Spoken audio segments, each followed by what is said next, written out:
Crush और destroyer episode 39 to 40। After 4 years 4 साल बाद एक ऑफिस की बिल्डिंग के बाहर जोर जोर से रूटिंग हो रही थी। Nishi Alia we want to meet you. ऐसी ही कई आवाजें गूंज रही थी। उसी बिल्डिंग के सबसे ऊपर मंजिल में एक केबिन में 3 लड़कियां बैठी थी। वो तीनों ग्लास के बने उस विंडो से नीचे से देख रही थी। वो तीनों लड़कियां और कोई नहीं, निशा, हानिया और आलिया थी। हानिया कहती है, कॉन्ग्रेचुलेशंस तुम दोनों की एक और अचीवमेंट ने हमारी कंपनी की नेटवर्थ और बढ़ा दी। एंटरटेनमेंट इंडस्ट्री में हमारी कंपनी नंबर 1 कंपनी है। आलिया कहती है, थैंक्स टू यू हानिया, अगर तुमने इस कंपनी को इतने मेहनत से नहीं संभाला होता तो ये सब कुछ नहीं होता। निशा अब भी चुप थी, फिर एक धीरे से कहती है, थैंक्स हानिया। हानिया कहती है, तुम्हें तो जाना था ना, आज तो एक इम्पॉर्टेंट केस की देखना था तुम्हें। निशा कहती है, थोड़ी देर में जा रही हूँ। थोड़ा रुक कर निशा आगे कहती है, हानिया आज तुम्हें एक शो में जाना था ना। हानिया कहती है, नहीं कोई बात नहीं, मैं माना कर दूंगी, आज तुम दोनों के लिए मूवी का ऑफर आया है और वो बहुत बड़े डायरेक्टर है, उनसे आज मीटिंग है, वो ज़्यादा जरूरी है। आलिया कहती है, जब तो तुम जाओ, आज मैं बिल्कुल फ्री हूँ तो इस मीटिंग को मैं हैंडल कर लूंगी। निशा कहती है, वो केस इतना भी जरूरी नहीं है, मैं भी रोक सकती हूँ। आलिया कहती है, नहीं नहीं तुम दोनों जाओ, आज मैं हैंडल कर लूंगी। हानिया कहती है, शो आलिया कर लोगी ना। आलिया आपन मुंह बनाकर और एक पेन हानिया की तरफ फेंक हुए कहती है, तुम्हें क्या लगता है मैं इरिस्पॉन्सिबल हूँ? हानिया धीरे से कहती है, लगता नहीं है, मुझे यकीन है कि तुम हो। आलिया हानिया की बात सुनकर उसको पकड़ने के लिए उसकी तरफ दौड़ती है और हानिया उससे बचने के लिए भागती है। दोनों पूरे ऑफिस में भाग रही थी और निशा उन दोनों को आपने शांत नज़र से देख रही थी। निशा कहती है, बहुत हो गया हानिया, तुम जाओ, लेट हो जाएगा, और आलिया तुम भी जाओ, डायरेक्टर आए होंगे।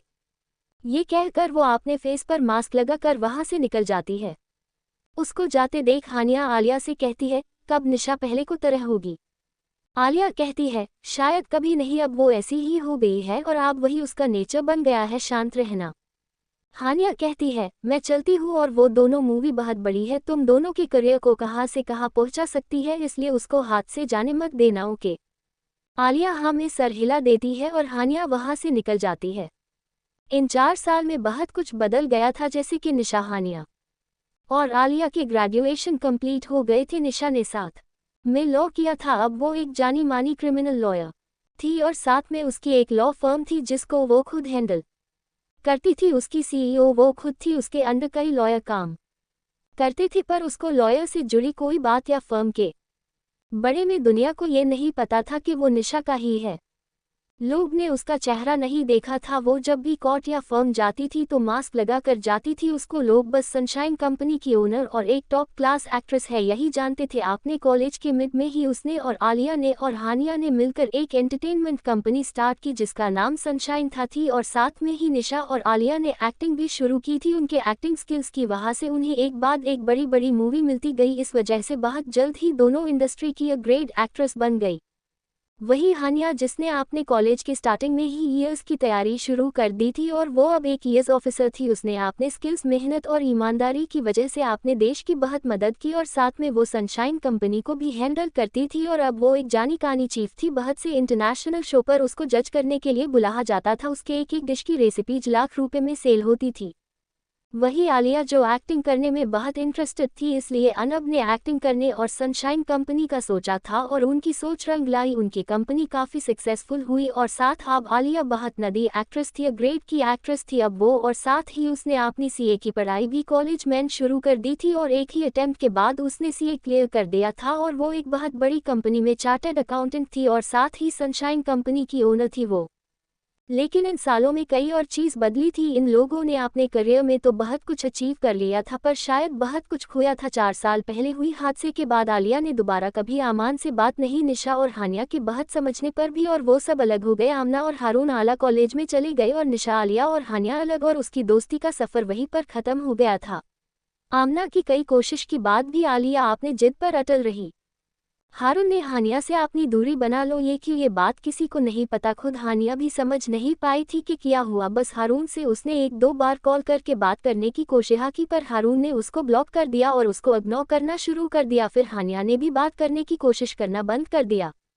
वही निशा 4 साल पहले की वजह से अब वो बिल्कुल बदल गई थी। अब वो हंसती नहीं थी ज़्यादा पहले को तरह। अब वो काम बातें करती थी। बहुत ढूंढने पर भी उसको जय का पता नहीं लगा।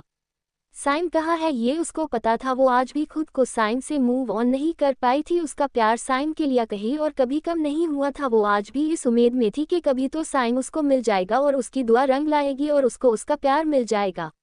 आप भी बहुत कुछ राज था को निशा ने दुनिया से ये तक अपने दोस्तों से भी छुपा रखा था। क्या सच में निशा की उम्मीद रंग लाएगी? क्या इतना आसान था है सब अचीव करना इस तीनों के लिए या लाग होगी बहुत मेहनत? आगे क्या होगा जानने को लिए पढ़ते रहे क्रश और डिस्ट्रॉयर। आलिया और आमान की शादी। आलिया अपनी मीटिंग खत्म करके ऑफिस से निकलती है और अपने काम में बैठकर निकल जाती है। वो एक सुसान रास्ते से जा रही थी तभी उसके सामने बहुत सारे कार आ गए। उसने देखा कि कुछ ब्लैक कपड़े पहने लोग उसके कार की तरफ आ रहे थे। आलिया ने अपने कैपबोरेट से जल्दी से गन निकाला। आलिया ने विंडो खुले। आलिया ने जैसे ट्रिगर दबाई उसमें से गोली नहीं निकली। आलिया हैरान थी। उसने और एक बार ट्रिगर दबाई पर उसके गन में गोली ही नहीं थी। वो हैरान थी ऐसा कैसे हो गया। तभी भी एक इंसान ने कोई स्प्रे उसके फेस पर स्प्रे कर दिया। शायद से वो बेहोशी की कोई लिक्विड थी। आलिया फौरन से बेहोश हो गई। तभी उन सब ब्लैक कपड़े बॉडीगार्ड के बीच में से एक लड़का जिसने व्हाइट शर्ट पर लॉन ब्लैक कोट पहना था वो आता है। इसके चेहरे पर मास्क था। एक बॉडीगार्ड का ओपन करता है और वो आलिया को उठाने के लिए झुकता है। वो आलिया को टच भी कर पता उससे पहले गोली चलने की आवाज आती है। सब देखते हैं कि वो बॉडीगार्ड जो आलिया को उठाने वाला था उसके हाथों पर गोली लगी थी। वो बॉडीगार्ड अपना हाथ पकड़ के दूर हो जाता है। वो लड़का आगे बढ़ता है और आलिया को अपनी गोद में उठा लेता है और आलिया को देखने लगता है और खुद से कहता है आज तुम्हारे दीदार से मुझे कोई रोक नहीं सकता है तुम खुद भी नहीं जान। वो लड़का आलिया को अपने काम में बैठा कर वहां से निकल जाता है। थोड़ी देर बाद आलिया को होश आता है। वो धीरे धीरे अपनी आंखें खोलती है। उसके अपने सामने एक सीलिंग दिखती है। वो उठकर बैठती है तो देखती है वो एक बेड पर है और उसके हाथ बंधे हुए थे और उस प्यार कमरे में कोई नहीं था। वहाँ गेट खुलने की आवाज आती है। आलिया अपना सर उठाकर दरवाजे की तरफ सकती है। एक लंबी पैर रूम के अंदर कदम रखती है। आलिया जब उस इंसान को पूरी तरह देखती है तो उसके मुंह से खुद ब खुद निकलता है अमान। आलिया ने फौरन उसको पहचान लिया था। अमान एक फेमस सेलिब्रिटी था। एक ग्रेट एक्टर में से एक था वो। आलिया ने कई बार उसके मूवीज के ट्रेलर और पोस्टर देखे थे मगर हमेशा वो देखते ही उसको इग्नोर कर देती थी। आलिया और निशा को अमान के साथ कई मूवी के ऑफर आए पर आलिया ने ना खुद वो मूवीज की और ना निशा को करने दी। आलिया और निशा किसी भी एंटरटेनमेंट इंडस्ट्री के पार्टी में नहीं जाती थी इसलिए 4 साल तक वो और अमान कभी आमने सामने नहीं आए और न उन्होंने बात की। आमान कुछ नहीं कहता है बस धीरे धीरे आलिया की तरफ बढ़ता है और उसके बिल्कुल सामने और करीब बैठ जाता है। आलिया पीछे घकते हुए कहती है आमान ये क्या कर रहे हो जाने दो मुझे। आमान बिना किसी भाव के कहता है पूछोगी नहीं कि क्यों लाया हूँ यहाँ। आमान की नज़र एक तक आलिया के चेहरे पर थी। आलिया कहती है नहीं पहले तुम मेरा हाथ खोलो आमान। आमान कुछ नहीं कहता है बस एक पेपर आलिया को बढ़ाकर कहता है साइन करो इस पर। आलिया वो पेपर देखती है जिस पर लिखा था रजिस्ट्रेशन फॉर मैरिज। आलिया आमान को कंफ्यूजन में देखकर कहती है ये क्या है। आमान कहता है हमारी शादी है आज जल्दी साइन करो। आलिया गुस्से में कहती है पागल हो गए तुम छोड़ो मुझे। आमान कहता है तुम साइन करोगी कि नहीं। आलिया कहती है कभी नहीं। आमान कुछ नहीं कहता बस आपने सामने टीवी पर एक फुटेज ऑन कर देता है। आलिया इस तरह देखती है तो उसकी आंखें फटी की फटी रह जाती है। वो पहली फुटेज देखती है जिसमें निशा थी और दूर से उसके ऊपर गन पॉइंट था और दूसरे फुटेज में वो देखती है कि लग्जरी होटल रूम है और उसके बेड पर हानिया सोई हुई थी। हानिया ने एक रेड कलर की नाइटी पहनी हुई थी जो उसके घुटने तक आ रही थी और वो शायद बेहोश थी या सोकर कहा नहीं जा सकता थी। हानिया के सामने सोफे पर हारून बैठा था जिसने बाथरोब पहना हुआ था। आलिया गुस्से में खुद के हाथ को खोलने की कोशिश करते हुए आमान से कहती है ये क्या है। हानिया तो शो पर गई थी ये क्या हो रहा है। आमान कहता है अभी कुछ हुआ तो नहीं है पर हानिया और हारून के बीच बहुत कुछ हो सकता है निशा के साथ भी अगर तुम साइन नहीं करोगी तो। आलिया कहती है आमान तुम पागल हो गए हो तुम ऐसे तो नहीं थे। आमान शांति से कहता है आलिया साइन कर दो प्लीज। आलिया अपन मुंह फेर लेती है। उसको यकीन था कि हारून कभी भी हानिया के साथ कुछ गलत नहीं करेगा और निशा को अपनी बहन मानता था तो उसको मार नहीं सकता था पर आलिया तभी अपने फेस पर किसी का हाथ महसूस करती है। आमान ने उसका चेहरा फुटेज की तरफ कर दिया था जहां हारून अब हानिया के पास बैठा था और गन पॉइंटर अब निशा के करीब आ गया था। आमान कहता है अब तुम्हारे हाथ में है मुझसे शादी या हानिया की बर्बादी या निशा की जिंदगी से आज़ादी। आलिया कुछ नहीं कहती है, उसकी नज़र फुटेज पर थी। वो देखती है कि अब हारून धीरे धीरे हानिया की तरफ झुक रहा था और हानिया की नाइटी की स्ट्रिप पर उसके हाथ थे। शायद वो उसको उसके कंधे से हटा रहा था और गन पॉइंटर ने अब प्रेस करने के लिए अपना पोजीशन बना लिया था। लेकिन आलिया के लिए हैरानी ये थी कि वो गन पॉइंटर साइम था। आलिया जल्दी से कहती है, ये सब रोको, मैं रेडी हूँ साइन करने के लिए। आमान कहता है, साइम हारून रुक जाओ।